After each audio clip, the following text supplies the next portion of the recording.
This channel does not promote any violent, harmful, or illegal activities. All content provided by this channel is meant for an educational purpose only. আর শুরুতেই যে খবরের দিকে নজর রাখবো big ওয়ালে। PCR কে বলবো একবার বিগ ওয়ালে খবরটা প্লে করার জন্য। আজকে এই খবরের দিকে নজর থাকবে দিনভর। প্রায় 24 ঘন্টা পেরিয়ে গেছে, এখনো অধরা ট্রাক চালক আলিম মোল্লা। 24টা ঘন্টা পেরিয়ে গেছে। এই আলিম মোল্লাই ট্রাক চালাচ্ছিল, দাবি করেছেন ভোলানাথ ঘোষ। 24 ঘন্টা পেরিয়ে গেছে কিন্তু পুলিশ এখনো তাকে ধরতে পারেনি। সুজয় আমাদের সঙ্গে রয়েছেন টেলিফোন, আমাদের সহকর্মী সুজয়। পুলিশ কিভাবে তদন্তটা এগিয়ে নিয়ে যাচ্ছে বা এই আলিম মোল্লাকে ধরার চেষ্টা করছে, কোনো এভিডেন্স কিছু কি এখনো পর্যন্ত পুলিশ হাতে পেয়েছে? দেখো, তদন্ত শুরু করে পুলিশ মূলত ওই ট্রাকটি যে পরিবহন সংস্থার সঙ্গে যুক্ত ছিল সেই পরিবহন সংস্থার সঙ্গে কথা বলছে যে ঘটনার সময় ট্রাকটি কে চালাচ্ছিলেন সে ব্যাপারে কোনো তথ্য তাদের কাছে রয়েছে কিনা, একই সঙ্গে অন্যান্য যে ডিজিটাল এভিডেন্স অর্থাৎ সিসিটিভি ক্যামেরার কোনো ফুটেজ পাওয়া যায় কিনা সেটা যেমন তারা দেখছেন। তার পাশাপাশি যারা প্রত্যক্ষদর্শীরা মোটরবাইকে আলিম মোল্লাকে পালিয়ে যেতে দেখেছেন তাদেরকেও খোঁজ করে কথা বলার চেষ্টা করছেন। অর্থাৎ আলিম মোল্লার গতিবিধি গতকাল কোথায় কি ছিল সে ব্যাপারে খোঁজ খবর শুরু হয়েছে। তার পাশাপাশি ঘটনার যারা প্রত্যক্ষদর্শী, যিনি মূল প্রত্যক্ষদর্শী ভোলানাথ ঘোষ, অর্থাৎ যাকে হত্যার ছক ছিল বলে দাবি করা হচ্ছে, অভিযোগ করা হচ্ছে, সেই ভোলানাথ ঘোষের সঙ্গেও পুলিশ কথা বলছে। ভোলানাথ ঘোষ ইতিমধ্যেই দাবি করেছেন যে আলিম মোল্লাই সেই লরি চালাচ্ছিল। ফলে সব মিলিয়ে আলিম মোল্লার খোঁজে জোর কদমে নেমেছে পুলিশ। বিভিন্ন জায়গা থেকে বিভিন্ন পারিপার্শ্বিক তথ্য প্রমাণ এবং ডিজিটাল এভিডেন্সের উপর ভিত্তি করে, তার পাশাপাশি আলিম মোল্লার যে মোবাইলের কল রেকর্ড তার মাধ্যমে খোঁজ চালানো হচ্ছে ঘটনা আগে কার কার সঙ্গে আলিম মোল্লার কথা হয়েছিল, কোনোভাবে কি শাহজাহান ঘনিষ্ঠ বা শাহজাহানের অনুগামী কারোর সঙ্গে কথা হয়েছিল সেটাও পুলিশ জানার চেষ্টা করছে। এবং ফলে তার থেকে একটা বিষয় স্পষ্ট হবে যে কোনো রকম ভাবে শাহজাহানের যোগ রয়েছে কিনা বা কোনো ইনস্ট্রাকশন আলিম মোল্লার কাছে ছিল কিনা। এই খবরের দিকে নজর থাকবে আমাদের দিনভর। ভোলানাথ ঘোষের গাড়িতে ধাক্কা দিয়ে ফেরার ট্রাক চালক, ঘটনাস্থল থেকে 400 মিটার দূরত্বের পেট্রোল পাম্পের সিসিটিভি ফুটেজ আমাদের হাতে। ঘটনার পরই সিসিটিভি বন্দি একটি বাইকের পালিয়ে যাওয়ার ছবি, সেই ছবি পিসিআর আপনাদেরকে এবার দেখাবে। বাইকে করে পালাচ্ছে দুই আরোহী, বাইক আরোহীর সঙ্গে আলিম মোল্লা চেহারার মিল। এই কি সেই আলিম মোল্লা? ভোলানাথের দাবি ঘাতক ট্রাকটি চালাচ্ছিলেন আলিম মোল্লাই। আপনাদেরকে মার্ক করে আমরা দেখাচ্ছি সিসিটিভি ফুটেজ। সত্যজিৎ আমাদের সঙ্গে রয়েছেন, আমাদের সহকর্মী সত্যজিৎ। এই পেট্রোল পাম্পটা এটা ঠিক কতটা দূরে, মানে যেখানকার সিসিটিভি পুলিশ এখনো পর্যন্ত সংগ্রহ করেছে, আর যার গতি প্রকৃতি আমরা দেখছি বা চেহারার মিল দেখছি, অনুমান করা যাচ্ছে এটা আলিম মোল্লা। পুলিশ কি মুখ খুলেছে? দেখো, পুলিশের পক্ষ থেকে এখনো কিছু জানানো হয়নি। তবে তুমি যেটা প্রথমে জিজ্ঞাসা করলে যে অ্যাক্সিডেন্টের ঘটনাস্থল ঘোষের মোড়, সেই ঘোষের মোড় থেকে সন্দেশখালী অভিমুখে বয়ারমারি যে পেট্রোল পাম্প তার দূরত্ব 400 থেকে 450 মিটার। আর সেই 400 মিটারের দূরত্বে যে পেট্রোল পাম্প, সেই পেট্রোল পাম্পের যে সিসিটিভি ফুটেজ সেখানে দেখা যাচ্ছে যে বেশ কিছুক্ষণ আগে এই ভোলানাথ ঘোষের একটি গাড়ি যাচ্ছে, যে গাড়িটা দুর্ঘটনার কবলে পড়েছিল, এবং তার কয়েক মুহূর্তের পরেই কিন্তু একটি দ্রুতগতি সম্পন্ন বাইকে করে দুজন চলে যাচ্ছেন, যেটি ভোলানাথ সর্দার এবং তার পরিবারের সদস্যরা বারবারই অভিযোগ করছিলেন যেখানে আলিম মোল্লা রয়েছে এবং সে বাইকে করে পালাচ্ছে, এই অভিযোগ করেছিল। তার পরবর্তীতেই কিন্তু আমরা তো এখনো জানি না, পুলিশের তরফ থেকে জানানো হয়নি যে এই বাইকে আলিম মোল্লা রয়েছে কিনা। কিন্তু একটা বিষয় একটু জানতে চাইবো যে এই বাইকটা গেল কোন দিকে, মানে কোন অভিমুখে? যদি আলিম মোল্লা হয়ে থাকে তাহলে কোন দিকে পালিয়ে যাওয়ার একটা প্রবণতা রয়েছে?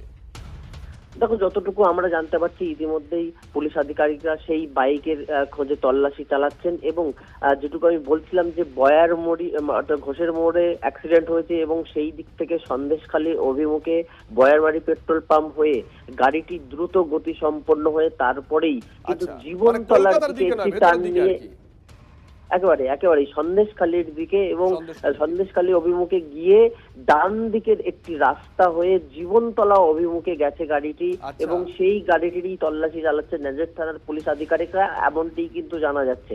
নজর থাকবে সত্যজিৎ, নজর থাকবে, অত্যন্ত গুরুত্বপূর্ণ খবর, নজর থাকবে আমাদের, নজর রাখো।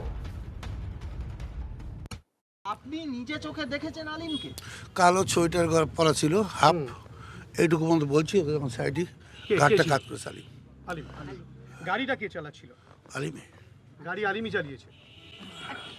আমি তো চিনি, আমি খুব ভালো চিনি। মোল্লার নামে যে গাড়িটা ছিল আমি তো যাইনি কার নামে। আচ্ছা, এই যে দুর্ঘটনাটা ঘটলো, দুর্ঘটনার পরে কি এই আলিম গাড়িতে করে অন্য কোনো বাইকে চলে গেছিল দেখেছেন? তখন আমার সেন্স নেই, আমি জানি না। মানে অনেকদিন থেকে একটা পরিকল্পনা চলছে আমাকে সরিয়ে দেওয়ার জন্য, কারণ আমি বড়বাবুর মানে বড় সাহেবের কিছু কেজের আমাকে সিবিআইডি ঘন ঘন ডাকতো, কিছু সাক্ষী মেনেছে, যার জন্য অনেক থেকে আগের থেকে পরিকল্পনা যেভাবে ওকে সরিয়ে দিতে হবে। আমি ওনার সঙ্গে ব্যবসায়ী পার্টনার ছিলাম। আচ্ছা, আমাকে ঠকিয়ে যখন এখান থেকে 2020 সালে একবার পরিকল্পনা করলো, তখন বাড়ি থেকে চলে গেলাম। তারপরে বাড়িতে আসলাম, প্রশাসনের দৌলতে বা আমাদের হাজি সাহেব এমপি চলে সুন্দর চলছিলাম, কিন্তু ওরা বেরোতে পারছে না, একেবারে দিন যাচ্ছে, এবার বিভিন্ন পরিকল্পনা যে বলে আমি আরো কিছু ক্ষতি করতে চলেছি, তাই ওকে সরিয়ে দিলে আমার ঠিক থাকবে। সব মানে শোনে না, বিভিন্ন লোক যে বিভিন্ন মারফত খবর পাঠাতো, ওনাকে সতর্ক হতে বলুন, এইসব বলতো। দুর্ঘটনা নয়, চক্রান্ত করেই গাড়িতে ধাক্কা, ভাইকে খুন করা হয়েছে। জেলে বসেই বাবাকে খুনের ছক কষেছিল শেখ শাহজাহান, এমনই বিস্ফোরক দাবি জখম সাক্ষী ভোলানাথ ঘোষের বড় ছেলে বিশ্বজিৎ ঘোষের। আগেও বাবাকে একাধিকবার হুমকি দিয়েছিল এই শেখ শাহজাহান। এবার তার অনুগামী সবিতা রায় এবং মুসলিম শেখকে দিয়ে এই ঘটনা ঘটিয়েছে জেলবন্দি শেখ শাহজাহানই। বিস্ফোরক অভিযোগ করেছেন সাক্ষী ভোলানাথ ঘোষের বড় ছেলে। ইচ্ছা, সম্পূর্ণ ইচ্ছা, এর আগে থেকেও বিভিন্নভাবে হুমকি দিয়েছিল মারার জন্য। ওদের থেকে ওদের বিভিন্ন লোক দ্বারা হুমকি, যে শাহজাহান শেখের ওখানে একটাই রাত চলে, শাহজাহান শেখ ও জেলে বন্দি, ও জেলে বসে কারসাজি করছে, ওর কারসাজি এটাই। নেজাহাট পঞ্চায়েত সমিতির সভাপতি সবিতা রায় আর মুসলিম শেখ হচ্ছে সহ সভাপতি।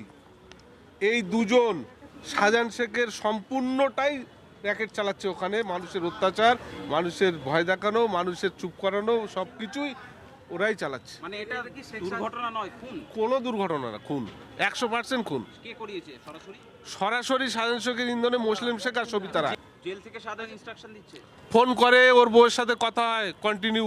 খুন, ষড়যন্ত্র, দুর্ঘটনা কিছু খুন করেছে। কে করেছে জানাবেন? শাহজাহান শেখের ইন্ধনে সবিতা, মুসলিম শেখ, ওদের ছেলেপুলে দিয়ে খুন করেছে, আর কেউ কিছু না। সত্যি আপনার বাবা একজন শেখ শাহজাহান কি জেলে বসেই এই সমস্ত সব করে ও।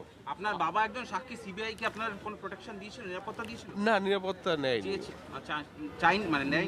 সিবিআই কে কি আপনারা জানাবেন গোটা বিষয়টা নিয়ে, যে আপনাদের আশঙ্কা রয়েছে? আমরা সবাইকেই জানাবো।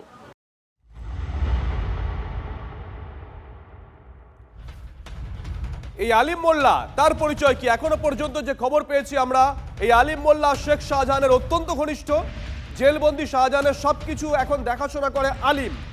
জেল থেকে এই আলিম মোল্লাকে এই নির্দেশ দিত শাহজাহান, বলছে সূত্র। সিবিআই মামলাতেও নাম রয়েছে এই আলিম মোল্লার। গতকাল ঘটনার পর থেকে বেপাত্তা আলিম।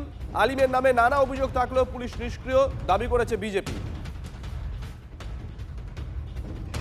শাহজাহান শেখই জেল থেকে বসিয়ে এই আলিমকে দিয়ে সব কিছু কাজ করিয়েছে, এবং অ্যাক্সিডেন্টটা করার পর কেমনভাবে কালো রঙের একটা বুলেট আসলো, এবং যে বুলেট চালিয়ে এসেছিল তার মাথায় হেলমেট ছিল, এবং এই আলিমকে বসিয়ে সে কলুপাড়া পর্যন্ত যায়, এবং ওখান থেকে ডান হাতে যে রাস্তাটা জীবনতলার দিকে গেছে সেই রাস্তায় ঢুকে যায়। প্রত্যক্ষদর্শীদের দাবি ছিল যেটা, যে গাড়িটা এত স্পিডে ছিল যে তার নাম্বার তারা কেউ দেখতে পায়নি।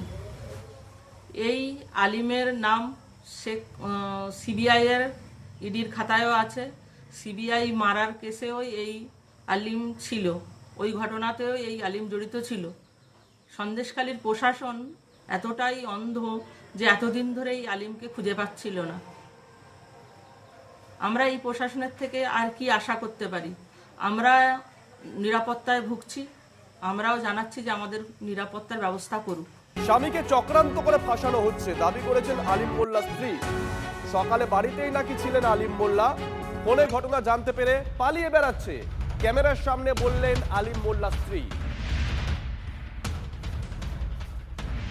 উনি বীজতলা ফেলা ছিল, মাঠে গিয়েছিল, বলে বীজতলার পানিটা কাটিয়ে দিয়ে আসি। এখান থেকে হেঁটে মাঠে গিয়েছে। মাঠে গিয়ে শোনা যাচ্ছে যে ফোনে এইসব খবর ওখানে একজনাদের বাড়ি বসে চা খেয়েছে, তার প্রমাণও আছে। সেটা ওখানে গেলে বুঝতে পারবে, পাশে আসে শুনলে। এবারে ওখান থেকে তারপরে এবারে ওইসব খবর শুনছে, তারপরে উনি বাড়িতে এসে কোথায় চলে গিয়েছে আমরা জানি না। ওটা ফাঁসানোর জন্য বলছে, ওটা সঠিক না, মিথ্যে কথা। ওনার এমনি সিবিআই চিঠি আছে, উনি একটু পালিয়ে পালিয়ে বেড়াচ্ছে, তাতে নার্ভের দোষ হয়ে গিয়েছে। ডাক্তারের ওষুধ ছাড়া উনি চলতে পারে না। পায়ের এই দুটো লিগামেন্ট হাড় কাটা, দুটো পুরো এই লিগামেন্ট, দুটো হেঁটোর হাড় সব লিগামেন্ট কাটা, উনি অসুস্থ আছে। টুকটাক বড়ি ওষুধ না খেলে চলতে পারে না খুব। ওটা ফাঁসানোর জন্যই বলছে। ওটাও উনি তো বাড়ি ছিল 10টা অবধি, তো 9টার দিকে আমরা বাড়িতে এসেছি, মৃত্যু বাড়িতে। ওখান থেকে খাওয়া দাওয়া করে এখানে এসেছি। তারপরে এখানে ওই সব খবর পেয়ে মাঠে দেখলো যে ফোনে এইসব খবর হচ্ছে, তারপরে উনি বাড়িতে বার হয়ে গেছে।